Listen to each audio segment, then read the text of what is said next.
ওম শান্তি। 8ই জুলাই 2025 প্রাতমূল্যি বাপদাদা মধুবন। মিষ্টি বাচ্চারা, তোমাদের এই জীবন হলো অনেক অনেক অমূল্য, কেননা তোমরা এখন শ্রীমত অনুসারেই বিশ্বের সেবা করছো। এই হেলকে হেভেন বানিয়ে থাকো। প্রশ্ন: খুশি উধাও হয়ে যাওয়ার কারণ কি এবং এর নিবারণ কি? উত্তর: খুশি উধাও হয়ে যায় 1. দেহ অভিমানে আসার কারণে। 2. অন্তরে কোনো শঙ্কা যদি উদ্ভব হয় তাহলেও খুশি উধাও হয়ে যায়। সেজন্য বাবা রায় দিচ্ছেন, যখনই কোনো শঙ্কা উৎপন্ন হবে সাথে সাথে বাবাকে জিজ্ঞেস করো। দেহি অভিমানী হয়ে থাকার অভ্যাস করলে সর্বদাই খুশি থাকবে। ওম শান্তি। উচ্চ থেকেও উচ্চ ভগবান আর তারপরে ভগবানও বাঁচো। বাচ্চাদের সামনে আমি তোমাদেরকে উচ্চ থেকে উচ্চ বানিয়ে দিই, তাই বাচ্চারা তোমাদের কত খুশি হওয়া উচিত। তোমরা বুঝতে পারো যে বাবা আমাদেরকে সমগ্র বিশ্বের মালিক বানিয়ে দেন। দুনিয়ার মানুষ বলে পরমপিতা পরমাত্মা হলেন সর্বোচ্চ, কিন্তু বাবা স্বয়ং বলছেন আমি তো বিশ্বের মালিক হই না। ভগবানও বাঁচো। আমাকে দুনিয়ার মানুষ সর্বোচ্চ ভগবান বলে, কিন্তু আমি বলছি যে আমার বাচ্চারা সর্বোচ্চ। যুক্তি সহকারে বলছি। আগের কল্পের মতোই ড্রামা অনুসারে পুরুষার্থ করাচ্ছেন। বাবা বোঝাচ্ছেন, কোনো বিষয়ে যদি বুঝতে অসুবিধা হয় তবে জিজ্ঞাসা করো। দুনিয়ার মানুষ তো কিছু জানে না বৈকুণ্ঠ কেমন আর এই দুনিয়ার অবস্থা কেমন। যত বড় নবাব বাদশাহী হোক কিংবা আমেরিকায় যত বড় ধনী ব্যক্তি হোক না কেন, লক্ষ্মী নারায়ণের মতো কখনোই হবে না। ওরা হোয়াইট হাউস ইত্যাদি বানায়, কিন্তু ওখানে রত্নখচিত গোল্ডেন হাউস বানানো হবে। ওই দুনিয়াটাকে সুখধাম বলা হয়। তোমরাই হিরো হিরোইনের পার্ট প্লে করো, তোমরা হিরে তুল্য হয়ে যাও। সেটা ছিল স্বর্ণযুগ, এখন এটা হলো লৌহযুগ। বাবা বলছেন তোমরা কতই না ভাগ্যবান। ভগবান নিজে বসে থেকে বোঝাচ্ছেন, তাই তোমাদের কত খুশি থাকা উচিত। তোমাদের এই পড়াশোনা নতুন দুনিয়ার জন্য। তোমাদের এই জীবন অতি অমূল্য, কারণ তোমরা এখন বিশ্বের সেবা করছো। নরক থেকে স্বর্গ বানানোর জন্যই বাবাকে আহ্বান করা হয়, তাই তো হেভেনলি গডফাদার বলা হয়। বাবা বলছেন তোমরাই হেভেনে ছিলে, এখন হেলে আছো, তারপর আবার স্বর্গ হবে। হেল শুরু হলে মানুষ হেভেনের কথা ভুলে যায়। পুনরায় এইরকম হবে। পুনরায় তোমাদেরকে স্বর্ণযুগ থেকে লৌহযুগে যেতে হবে। বাবা বারবার বাচ্চাদেরকে বলছেন, যদি অন্তরে কোনো রকমের সংশয় আসে যার জন্য খুশি থাকছে না, তবে সেটা বাবাকে বলো। বাবা নিজে বসে থেকে পড়াচ্ছেন, তাই অবশ্যই পড়তে হবে। দেহ অভিমানের বশীভূত হয়ে যাও বলেই খুশি থাকে না, কিন্তু অবশ্যই খুশিতে থাকা উচিত। বাবা তো কেবল ব্রহ্মাণ্ডের মালিক, আর তোমরা বিশ্বের মালিক হয়ে যাও। যদিও বাবাকে ক্রিয়েটার বলা হয়, কিন্তু তার মানে এটা নয় যে সবকিছু প্রলয় হয়ে যায় এবং তারপর পুনরায় নতুন দুনিয়া রচনা করেন। না, বাবা বলছেন আমি কেবল পুরাতনকেই নতুন বানাই, পুরাতন দুনিয়ার বিনাশ করাই, তোমাদেরকে নতুন দুনিয়ার মালিক বানিয়ে দিই। আমি নিজে কিছু করি না, এটাও ড্রামাতেই রয়েছে। প্রতি দুনিয়াতে আমাকে আহ্বান করে, আমি এসে পারশনাথ বানিয়ে দিই। তখন বাচ্চারা পরশপুরীতে চলে যায়। ওখানে কখনোই আমাকে ডাকবে না। কখনো কি বলবে বাবা তুমি এই পারশপুরীতে এসে একটু ভিজিট করে যাও, কখনোই ডাকবে না। তাই একটা গান আছে, দুঃখের সময় সকলেই স্মরণ করে, কিন্তু সুখের সময় কেউ করে না। প্রতি দুনিয়াতেই স্মরণ করে, সুখের সময় স্মরণও করে না, আহ্বানও করে না। দাপর যুগে মন্দির বানিয়ে আমাকে তার মধ্যে রেখে দেয়। পাথরের নয়, হীরার লিঙ্গ বানিয়ে মন্দিরে পূজা করার জন্য রেখে দেয়। কত আশ্চর্যের বিষয়। ভালোভাবে কান খুলে শোনা উচিত। কানকেও পবিত্র করতে হবে। Purity first. বলা হয় বাঘিনীর দুধ কেবল সোনার পাত্রেই রাখা যায়। এক্ষেত্রেও যত বেশি পবিত্রতা থাকবে তত ভালো ধারণ করতে পারবে। বাবা বলছেন কামবিকার সব থেকে বড় শত্রু, একে পরাজিত করো। এটাই তোমাদের শেষ জন্ম। তোমরা জানো এটাই সেই মহাভারতের যুদ্ধ। প্রত্যেক কল্পে যেভাবে বিনাশ হয়েছে, এই কল্পে হুবহু সেইভাবে ড্রামা অনুসারেই বিনাশ হবে। বাচ্চারা, তোমাদেরকে পুনরায় স্বর্গে মহল বানাতে হবে, যেভাবে আগের কল্পে বানিয়েছিলে। স্বর্গকে প্যারাডাইসও বলা হয়। পুরাণ থেকে প্যারাডাইস শব্দটার উৎপত্তি। বলা হয়েছে মান সরোবরে নাকি পরীরা থাকে, ওখানে যে ডুব দেবে সেও পরী হয়ে যাবে। বাস্তবে এটা হলো জ্ঞানরূপী মান সরোবর। এতে এতে ডুব দিয়ে তোমরা কি থেকে কি হয়ে যাও। যে সুন্দর শোভনীয় তাকে পরী বলা হয়। এমন নয় যে পরীর কোনো ডানা থাকে। যেমন তোমাদের মতো পাণ্ডবদেরকে মহাবীর বলা হয় বলে ওরা পাণ্ডবদের অনেক বড় বড় ছবি, গুহা ইত্যাদি দেখিয়ে দিয়েছে। ভক্তি মার্গে এইভাবে কত অর্থের অপচয় করে। বাবা বলছেন, আমি তো বাচ্চাদেরকে কত ধনী বানিয়েছিলাম, তোমরা এত সম্পত্তি নিয়ে কি করলে? ভারত অনেক ধনী ছিল, এখন ভারতের কি করুণ অবস্থা হয়ে গেছে। যে ভারত একসময় 100% সলভেন্ট ছিল, সে এখন 100% ইনসলভেন্ট হয়ে গেছে। বাচ্চারা, এখন তোমাদেরকে অনেক প্রস্তুতি নিতে হবে। নিজের বাচ্চাদেরকে বোঝাতে হবে যে শিব বাবাকে স্মরণ করলে তুমিও কৃষ্ণের মতো হয়ে যাবে। কেউ জানে না কৃষ্ণ কিভাবে ওই রকম হয়েছিল। আগের জন্মে শিব বাবাকে স্মরণ করে সে কৃষ্ণ হয়েছিল। তাই বাচ্চারা, তোমাদের কত খুশি হওয়া উচিত। কিন্তু সেই বাচ্চার মধ্যে অসীম খুশি থাকবে যে সর্বদা অপরের সেবায় নিযুক্ত থাকবে। মুখ্য ধারণা হলো আচরণ যেন রাজকীয় হয়, খাদ্যাভ্যাস যেন খুব সুন্দর হয়। তোমাদের কাছে যখন কেউ আসে তখন তাকে সমস্ত রকম সাহায্য করা উচিত, স্থূল এবং সূক্ষ্ম উভয় ভাবে। শারীরিক এবং আত্মিক উভয় ভাবে সাহায্য করলে অনেক খুশি হবে। যে কেউ আসুক তাকে তোমরা সত্যিকারের সত্য নারায়ণের কাহিনী শোনাও। শাস্ত্রে তো কত কি কাহিনী লিখে দিয়েছে। বিষ্ণুর নাভি থেকে নাকি ব্রহ্মার উৎপত্তি হয়েছে, তারপর আবার ব্রহ্মার হাতে শাস্ত্র দেখানো হয়েছে। কিন্তু বিষ্ণুর নাভি থেকে ব্রহ্মার উৎপত্তি হবে কিভাবে? কত রহস্যপূর্ণ বিষয়। অন্য কেউ এইসব বিষয় কিছুই বুঝবে না। নাভি থেকে বের হওয়ার কোনো ব্যাপার নেই। ব্রহ্মাই বিষ্ণু এবং বিষ্ণুই ব্রহ্মা হয়। ব্রহ্মা থেকে বিষ্ণু হবার জন্য 1 সেকেন্ড সময় লাগে। সেকেন্ডে জীবন মুক্তির গায়ন আছে। বাবা দর্শন করিয়েছিলেন যে তুমি বিষ্ণুর এক রূপ হবে। সেকেন্ডের মধ্যে নিশ্চিন্ত হয়েছিলেন, বিনাশের দৃশ্য দেখেছিলেন।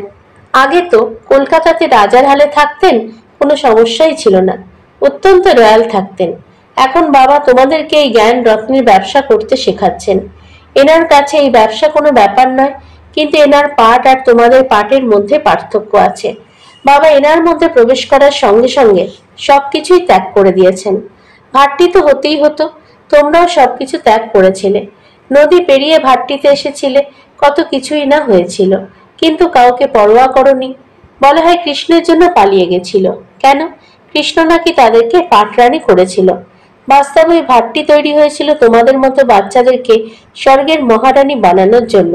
শাস্ত্রে তো কি না কি লিখে দিয়েছে, কিন্তু বাস্তবে অনেক আলাদা। তোমরা এখন এসব বুঝেছ। পালিয়ে যাওয়ার কোনো ব্যাপার নেই। আগের গল্পেও গালাগাল শুনেছিলে, বদনাম হয়েছিল। এটা হলো একটা নাটক। যা কিছু হচ্ছে সব আগের গল্পের মতো। তোমরা এখন ভালোভাবেই বুঝেছ যে আগের গল্পে যারা রাজত্ব নিয়েছিল তারা এই গল্পে অবশ্যই আসবে। বাবা বলছেন, আমি প্রতি গল্পে এসে ভারতকে স্বর্গ বানাই। তিনি পুরো 84 জন্মের হিসাব বলেছেন। সত্যযুগে তোমরা অমর থাকো, কখনোই অকাল মৃত্যু হবে না। শিব বাবা কালজয়ী বানিয়ে দিচ্ছেন। তিনি বলছেন, আমি হলাম কালেরও কাল। কাহিনীও রয়েছে। তোমরাই কালজয়ী হয়ে যাও, অমূল্যকে চলে যাও। অমূল্যকে ভালো পথ পাওয়ার জন্য পবিত্র হতে হবে এবং দিব্যগুণ ধারণ করতে হবে। প্রতিদিন নিজের চাঁদ দেখো। রাবণের জন্য তোমাদের অনেক ক্ষতি হয়ে গেছে, এখন আমার দ্বারা তোমরা লাভবান হচ্ছ। ব্যবসায়ীরা এগুলো ভালো বুঝবে। এটা জ্ঞান রত্নের ব্যবসা। খুব কম জন ব্যবসায়ী এই ব্যবসায় করতে পারে। তোমরা তো ব্যবসা করতে এসেছো। কেউ কেউ ভালো করে ব্যবসা করে 21 জন্মের জন্য স্বর্গের সওদা করে নেয়। কেবল 21 জন্ম নয়, তোমরা 50-60 জন্ম ধরে খুব সুখে থাকো, পদমপতি থাকো। দেবতাদের পায়ে পদ্মফুল দেখানো হয়, কিন্তু তার অর্থ কেউ বোঝে না। তোমরা এখন পদমপতি হচ্ছ, তাই তোমাদের খুব খুশিতে থাকতে হবে। বাবা বলছেন, আমি কত সাধারণ, তোমাদের মতো বাচ্চাদেরকে স্বর্গে নিয়ে যেতে এসেছি। তোমরাই ডেকেছিলে, হে পতিত পাবন এসো, এসে আমাদেরকে পবিত্র করে দাও। সুখধামী সকলে পবিত্র থাকবে। শান্তিধামের কোনো হিস্ট্রি জিওগ্রাফি হয় না, ওটা আত্মাদের দুনিয়া। আর সূক্ষ্মবতনের কোনো ব্যাপার নেই। এই সৃষ্টিচক্র কিভাবে আবর্তিত হয় সেটা এখন তোমরা জেনে গেছো। সত্যযুগে লক্ষ্মীনারায়ণের সাম্রাজ্য ছিল। এমন নয় যে কেবল একজোড়া লক্ষ্মীনারায়ণই রাজত্ব করবে। বৃদ্ধি তো অবশ্যই হবে। তারপর দাপরে ওরাই পূজনীয় থেকে পূজারী হয়ে যাবে। কিন্তু দুনিয়ার মানুষ পরমাত্মার ক্ষেত্রে বলে দেয় যে তুমিই পূজনীয়, তুমিই পূজারী। যেভাবে তাকে সর্বব্যাপী বলে দিয়েছে। তোমরা এখন এইসব ব্যাপারগুলো বুঝেছ। অর্ধেক কল্প ধরে তোমরা গান গেয়ে এসেছো ভগবান হলেন সর্বশ্রেষ্ঠ, কিন্তু এখন ভগবান বলছেন বাচ্চারাই হলো সর্বশ্রেষ্ঠ। সুতরাং এইরকম বাবার নির্দেশ অনুসারে অবশ্যই চলতে হবে, ঘর গৃহস্থ সামলাতে হবে। এখানে সবাই থাকতে পারবে না। সবাই থাকতে চাইলে অনেক বড় বাড়ি বানাতে হবে। তোমরা একদিন দেখবে যে একটু দর্শন করার জন্য নিচ থেকে ওপর পর্যন্ত কত বড় লাইন লাগবে। অনেকে তো দর্শন করতে না পারলে গালাগালি দিতে শুরু করে। মহাত্মার দর্শন করতে চায়। এখানে বাবা কেবল বাচ্চাদের জন্য। বাচ্চাদের কি পড়াচ্ছেন? তোমরা যাদেরকে রাস্তা বলে দাও তাদের মধ্যে কেউ ভালোভাবে চলতে শুরু করে, আবার কেউ ধারণ করতে পারে না। কতজন আছে যারা কেবল শুনতে থাকে, কিন্তু বাইরে গেলে যেমন ছিল সেই রকমই থেকে যায়। তখন আর সেই খুশি, পড়াশোনার যোগ কোনোটাই থাকে না। বাবা কত করে বোঝান, চার্ট লেখো, নয়তো খুব আফসোস করতে হবে। চার্ট রাখতে হবে যে আমি বাবাকে কতক্ষণ স্মরণ করি। ভারতের প্রাচীন যুগের অনেক সুখ্যাতি রয়েছে। বাবা বলছেন কোনো বিষয় যদি বুঝতে অসুবিধা হয় তবে বাবাকে জিজ্ঞেস করো। আগে তো তোমরা কিছুই জানতে না। বাবা বলছেন এটা হলো কাটার জঙ্গল, কাম বিকাশ সব থেকে বড় শত্রু। গীতাতে এটা লেখা আছে। আগে তো বাবা গীতা পড়তো কিন্তু কিছু বুঝতো না। সারা জীবন তিনি গীতা পড়েছেন, এটা বুঝতে পারতেন যে গীতার অনেক মহত্ব আছে। ভক্তি মার্গে গীতাকে কত সম্মান করা হয়। গীতা আকারে বড় হয় আবার ছোটও হয়। খুব অল্প দামে কৃষ্ণ এবং অন্যান্য দেবতাদের ছবি কিনতে পাওয়া যায়। সেই ছবিগুলো নিয়ে কত বড় বড় মন্দির বানায়। বাবা এখন বোঝাচ্ছেন তোমাদেরকে বিজয়মালা দানা হতে হবে। এরকম মিষ্টি বাবাকে বাবা বাবা বলে ডাকে, বোঝে যে তিনি স্বর্গের রাজত্ব প্রদান করেন। কিন্তু মায়া এতই শক্তিশালী যে এত কিছু শুনে এবং অন্যকে শোনানোর পরেও ত্যাগ করে চলে যায়। বাবা বলে যখন ডেকেছ তখন বাবা মানে তো বাবাই। ভক্তি মার্গেও গান গায়। তিনি হলেন সকল পথির পথি এবং সকল গুরুর গুরু। তিনি এখন আমাদের বাবা, জ্ঞানের সাগর পথিত পাবন। তোমরা বাচ্চারা বলছো বাবা আমরা প্রতিকল্পেই তোমার কাছ থেকে উত্তরাধিকার নিই, প্রতিকল্পেই তোমার সঙ্গে মিলন হয়। তুমি তো অসীম জগতের পিতা, তাই তোমার কাছ থেকে আমরা নিশ্চয়ই সীমাহীন উত্তরাধিকার পাবো। মুখ্য হলো অল্প বা বাবা। এই অল্প কথাটার মধ্যে বে বা বাদশাহী কথাটা রয়েছে। বাবা মানেই উত্তরাধিকার। দুনিয়ায় সীমিত উত্তরাধিকার পাওয়া যায়, এখানে সীমাহীন উত্তরাধিকার পাওয়া যায়। হদের বা লৌকিক পিতা তো অসংখ্য রয়েছে, কিন্তু বেহদের বা পারলৌকিক পিতা কেবল একজন। আচ্ছা, মিষ্টি মিষ্টি 5000 বছর পরে পুনরায় এসে মিলিত হওয়া বাচ্চাদের প্রতি বাপ-দাদার স্মরণ, ভালোবাসা, সুপ্রভাত। আত্মাদের পিতা তার আত্মারূপী বাচ্চাদেরকে জানাচ্ছেন নমস্কার। আমাদেরও বাপ-দাদাকে ধন্যবাদ, নমস্কার। ধারণার জন্য মুখ্য সার: 1. স্থূল কিংবা সূক্ষ্ম সেবা করে অপার খুশির অনুভব করতে হবে এবং করাতেও হবে। আচার আচরণ এবং খাদ্যাভ্যাসে অত্যন্ত রয়্যালটি রাখতে হবে। 2. অমূল্যকে উচ্চ পদ পাওয়ার জন্য পবিত্র হওয়ার সাথে সাথে দিব্য গুণও ধারণ করতে হবে। নিজের চার্ট দেখতে হবে যে আমি কতক্ষণ বাবাকে স্মরণ করি। অবিনাশী জ্ঞান রত্নের উপার্জন কি জমা করছি? শ্রবণেন্দ্রিয়কে কি পবিত্র করছি যার মাধ্যমে জ্ঞান ধারণ হতে পারে? বরদান: সেবা করতে করতে স্মরণের অনুভবে রেশ করে সদা লাভলীন আত্মা ভব। বাবার স্মরণে থাকো, আর স্মরণ করলে যে প্রাপ্তিগুলি হয় সেই প্রাপ্তির অনুভূতিগুলিকে আরো বৃদ্ধি করতে থাকো।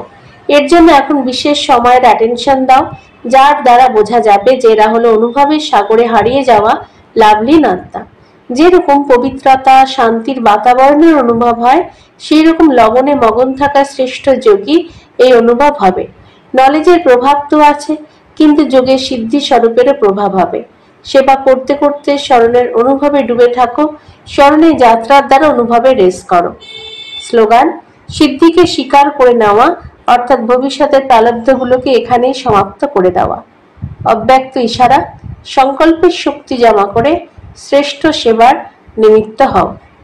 বাচ্চারা তোমরা শ্রেষ্ঠ সংকল্পের শক্তি দ্বারা যত যত সম্পন্ন হতে থাকবে, ততই শ্রেষ্ঠ সংকল্পের শক্তিশালী সেবার স্বরূপ স্পষ্ট দেখা যাবে। প্রত্যেকে অনুভব করবে যে আমাকে কেউ আহ্বান করছে, দিব্য বুদ্ধির দ্বারা বা শুভ সংকল্পের দ্বারা আহ্বান করছে। কেউ কেউ আবার দিব্য দৃষ্টির দ্বারা বাবাকে আর স্থানকে দেখবে। দুই প্রকার অনুভবের দ্বারা অত্যন্ত তীব্র গতিতে নিজের শ্রেষ্ঠ ঠিকানায় পৌঁছে যাবে। ওম শান্তি।